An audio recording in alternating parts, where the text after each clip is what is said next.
श्रद्धापुर नाम का एक छोटा सा गांव था।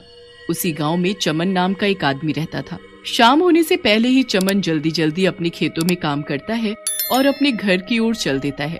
चमन घर पहुंचते ही अपने घर के सारे दरवाजे और खिड़की बंद कर देता है। कुछ ही देर में रात हो जाती है और जैसे ही पूरे आसमान में तारे चमचमाने लगते हैं, चमन की तबीयत खराब होने लगती है। वो अजीब अजीब सी आवाजें निकालने लगता है।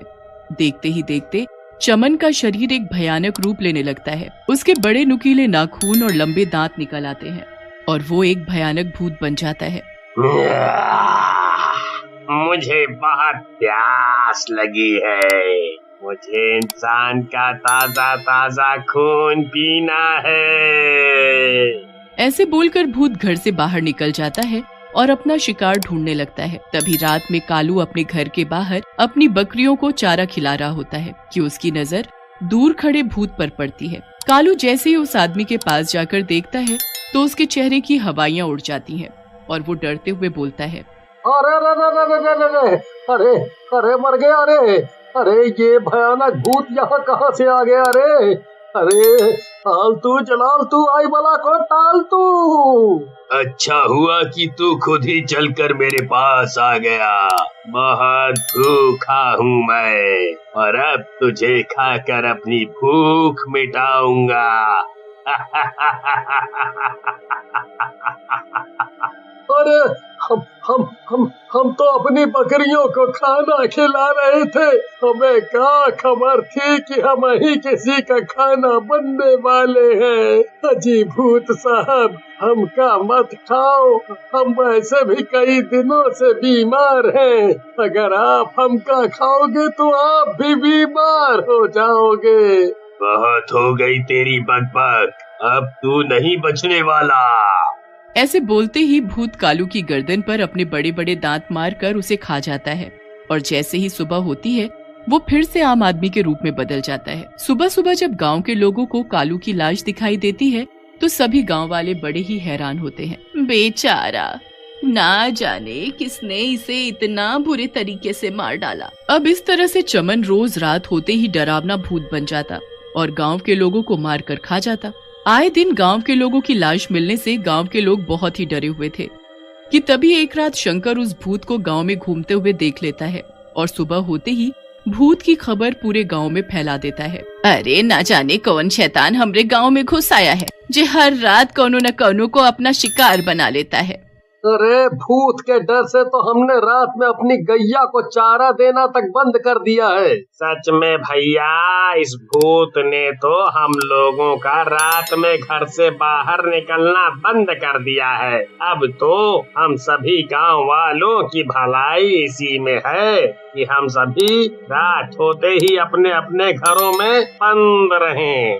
उसी दिन सुबह चमन अपने खेतों में काम कर रहा होता है कि तभी चमन के पास बेला नाम की एक लड़की आती है। बेला और चमन एक दूसरे से बहुत प्यार करते थे। चमन, सच सच बताओ, तुम मुझसे प्यार तो करते हो ना?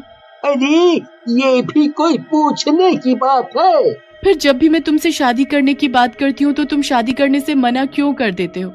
आखिर शादी के नाम से तुम इतना घबरा क्यों जाते हो? आखिर बात क्या है, ये जानने के लिए बेला चमन से जिद करने लगती है। बेला की जिद करने पर चमन बेला को सारी बात बताता है। बेला, मुझसे एक बहुत बड़ी गलती हुई है। एक रोज की बात है, मैं रात को जंगल के रास्ते से जा रहा था कि तभी मेरी नजर एक तपस्वी पर पड़ी जो रात में तारों की पूजा कर रहे थे। उनको तारों की पूजा करते देखकर मुझे बहुत हंसी आ गई और मैंने उनका काफी मजाक भी उड़ाया।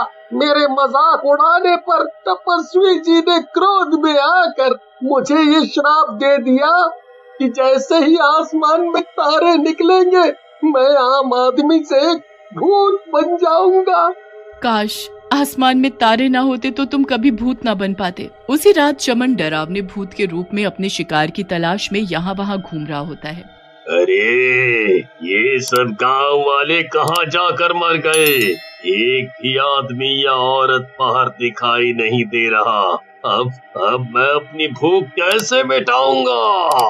तभी चमन भूत को बेला की कही हुई बात याद आ जाती है। इन तारों की वजह से ही मैं भूत बन जाता हूँ। अगर मैं इन तारों को चुरा लूं तो फिर ना ये तारे रहेंगे और ना मैं भूत बन पाऊंगा। ऐसे बोलकर भूत अपने हाथ में एक बड़ा सा थैला लेता है और आसमान से तारे की चोरी कर लेता है और थैला बंद करके अपने घर में रखे हुए संदूक में उसे बंद कर देता है। कुछ ही देर में भूत वापस चमन के रूप में आ जाता है। अरे वाह, ये तो कमाल ही हो गया। अब तो मैं बिल्कुल ठीक हो गया हूँ। अब मैं अपनी बेला से शादी कर सकूंगा। गांव के लोग आसमान में तारे ना देखकर बहुत ही हैरान हो जाते हैं। सुबह होते ही गांव के लोग आपस में बातें करने लगते हैं। अरे हमका तो लागत है कि इस सब के पीछे जरूर वो भूत का ही हाथ है। तभी पड़ोस के गांव से भोला काका आते हैं और बोलते हैं, अरे भैया, ये हम कहाँ सुन रहे हैं कि आपके गांव में एक भूत घुस आया है और रात में आसमान से तारे भी गायब हैं। हाँ काका, हम सभी गांव वाले लोग बहुत ही मुसीबत में हैं। ना जाने हमारे गांव पर कौन सी विपदा आन पड़ी है। हम लोगन का तो कछु भी समझ नहीं आ रहा कि उस भूत से कैसे निपटा जाए। अब आप ही कछु मदद कीजिए काका। अरे हम इसीलिए तो यहाँ आए हैं कि आप सभी को ये बता सकें कि हमारे गांव में कुछ ही दिनों से एक महान तपस्वी जी विराजमान हैं। उनके पास भूत प्रेत जैसी सभी समस्याओं का हल है। अब तो वही आप लोगों की मदद कर सकते हैं। फिर भोला काका तपस्वी जी को गांव लेकर आते हैं और उन्हें सारी बात बताते हैं। गांव के लोग तपस्वी जी के आसपास खड़े हो जाते हैं। तपस्वी जी, हमरे गांव के लोगन की मदद कीजिए, नहीं तो डरावना भूत एक एक करके हम सभी लोगन के खा जाएगा और हमरे तारे भी ना जाने कहाँ गायब हो गए हैं। तपस्वी जी ध्यान लगाते हैं और अपनी शक्ति से भूत को अपने पास बुलाते हैं कि तभी वहाँ चमन आ जाता है और तपस्वी जी को देखकर उनके चरणों में गिर जाता है। तपस्वी जी, मैंने आपको ना जाने कहाँ नहीं ढूंढा, पर आपका कहीं पता नहीं चला। कृपया करके आप मुझे माफ कर दीजिए। अच्छा, तो वो भूत तुम ही हो जो रात में गांव के लोगों का शिकार करते हो, और हो न हो तारों की चोरी भी तुम ही ने की है। मैंने क्रोध में आकर तुम्हें श्राप तो दे दिया, पर मैं ये नहीं जानता था कि इसका परिणाम बहुत बुरा होगा। तभी वहाँ बेला आकर बोलती है, तपस्वी जी, चमन को अपनी गलती का बहुत पछतावा है। कृपया करके आप इसे श्राप से मुक्त कर दें। चमन, पहले तो जो तुमने आसमान से तारों की चोरी की है, वो सारे तारे तुम्हें वापस आसमान में छोड़ने होंगे। तपस्वी जी, आप तो जानते ही हो कि तारों की रोशनी में मैं फिर से एक भूत बन जाऊंगा। वो सब मुझ पर छोड़ दो, मैं अपनी पूजा अर्चना से सब ठीक कर दूंगा। फिर चमन अपने घर जाकर संदूक से जैसे ही तारे निकालता है, वे सभी आसमान में जा पहुंचते हैं और फिर उन तारों की रोशनी में चमन फिर से डरावना भूत बन जाता है। जैसे ही चमन भूत के रूप में गांव वालों के सामने आता है, वो सभी भूत से डरकर इधर उधर भागने लगते हैं।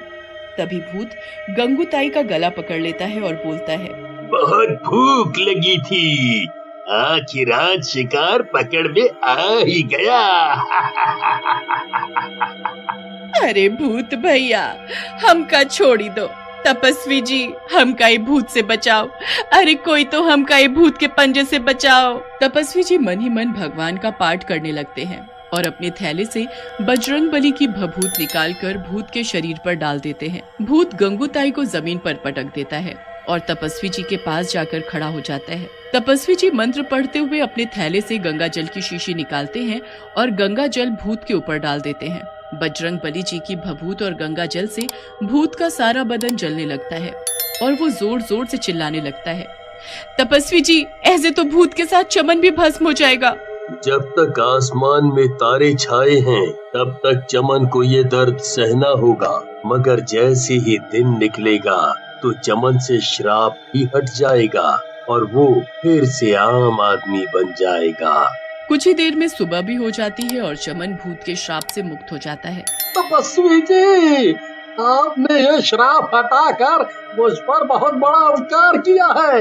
मैं आपका ये उपकार कभी नहीं भूलूंगा।